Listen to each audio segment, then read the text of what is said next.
হযরত আনাস রাদিয়াল্লাহু তাআলা একটা হাদিস বর্ণিত, রাসূল সাল্লাল্লাহু আলাইহি ওয়াসাল্লাম বলেন, সালাসাতুন মান কানা ফিহি ওয়াজাদা বিহিন্না হালাওয়াতাল ঈমান। যার মধ্যে তিনটি বিষয় থাকবে, তিনটি বিষয়ে পাবে, তোমরা তখন প্রকৃত ঈমানের স্বাদ গ্রহণ করবে। মান কানা লিল্লাহি ওয়া রাসূলিহি আহাব্বা ইলাইহি মিম্মা সিওয়াহুমা।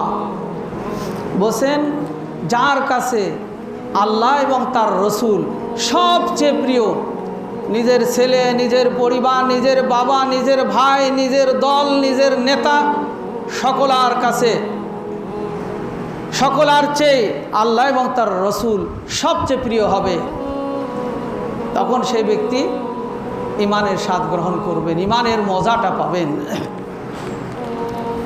আমার আপনার সামনে এমন একটা বিষয় এসে গেল, এখন আল্লাহ এবং আল্লাহর রসুলের বিধান, ধরুন নারীর নেতৃত্বের কথাই বলি, ইসলামে নারীর নেতৃত্ব হারাম।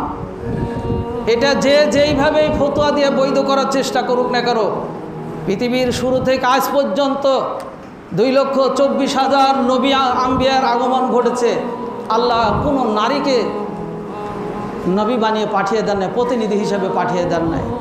কেননা আল্লাহ নিজেই বলছেন, আর রিজালু কাওয়ামুনা আলান নিসা, পুরুষরা হবে নারীদের পরিচালক। আমি যেইভাবেই যেই ফতোয়া দিয়েই বলি না কেন, ইসলামের বিজয়ের জন্যই বলি আর যেই শর্তেই বলি না কেন, সম্পূর্ণ এটা হারাম।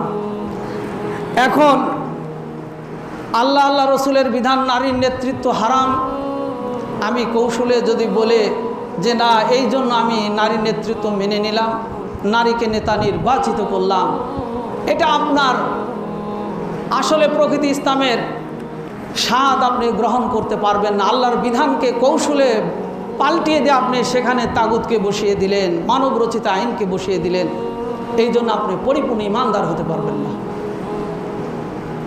এই জন্য বলছেন, যে ব্যক্তি আল্লাহ এবং তার রসুলকে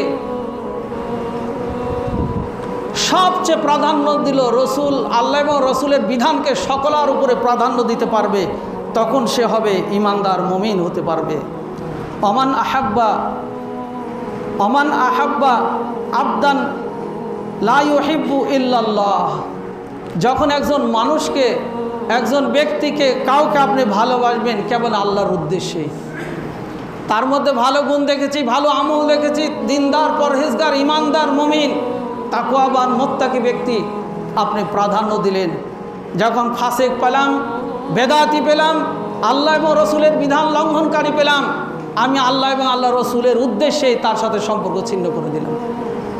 যদি এই গুণ আপনি অর্জন করতে পারেন, আল্লাহর উদ্দেশ্যে ভালোবাসবেন, আল্লাহর উদ্দেশ্যে আপনি একজন থেকে দূরে চলে যাবেন, অর্থাৎ তার সাথে সম্পর্ক বিচ্ছিন্ন করবেন, যে না, তার দ্বারা ইসলামের ক্ষতি, তার দ্বারা দ্বীনের ক্ষতি, তিনি অন্যায়কারী, পাপাচার, আমি তার সাথে নেই, তার থেকে দূরে গেলাম। এই বিষয় যখন আপনার ভিতরে থাকবে, আল্লাহ রসুল বলছেন সে প্রকৃত ঈমানদার, ঈমানের স্বাদ গ্রহণ করবে।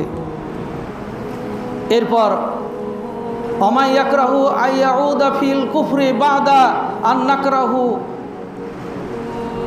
কামা ইয়াকরাহু আইয়ুলকা ফিন নার।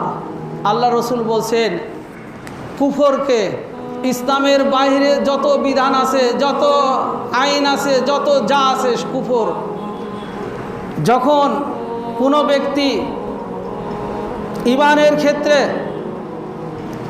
ঈমান আনয়ন করার পর সকল কুফরকে ওইভাবে ঘৃণা করে যেমন আগুনে ঝাঁপ দেওয়া তার কাছে ঘৃণিত ভয়ের কারণ, সেইভাবে সেই কুফর থেকে বিরত থাকে, তাগুত থেকে বিরত থাকে, সেগুলো সে ভয় পায়।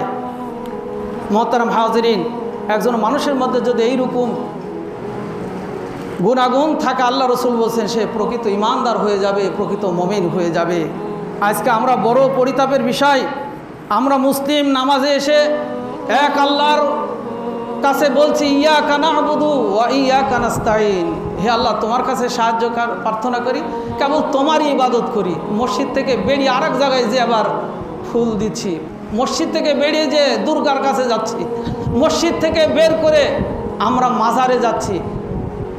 আল্লাহ কিভাবে এই মুসলমান এই ব্যক্তিগুলোকে পরকালে নাজাত দিবেন। তাই আমাকে আপনাকে ইমানের যেটা দাবি, ইমানের দাবির আলোকে জীবনের প্রত্যেকটা ক্ষেত্রে, বিশ্বাসের ক্ষেত্রে, আমলের ক্ষেত্রে, চলার ক্ষেত্রে সেগুলো বাস্তবায়ন করতে হবে। আল্লাহ তাআলা বলছেন, যদি তোমরা এইরূপ হয়ে যাও, প্রকৃত ইমানদার হও, প্রকৃত আমলদার হয়ে যাও, বিশ্বাসী হয়ে যাও, মুমিন হয়ে যাও, আল্লাহ বলছেন আল্লাহু ওয়ালিয়ুল্লাযীনা আমানু ইউখরিজুহুম মিনাজ-জুলুমাতি ইলান-নূর।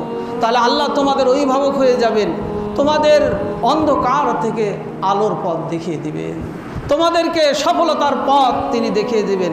আল্লাহ যার অভিভাবক হয়ে যাবে, আল্লাহ যার দায়িত্ব নেবেন, তার কোনো ভয় নাই, তার কোনো ডর নাই। তাই আমরা যেন আল্লাহ আমাদের অভিভাবক হয় সেই পথ অনুসরণ করতে পারি।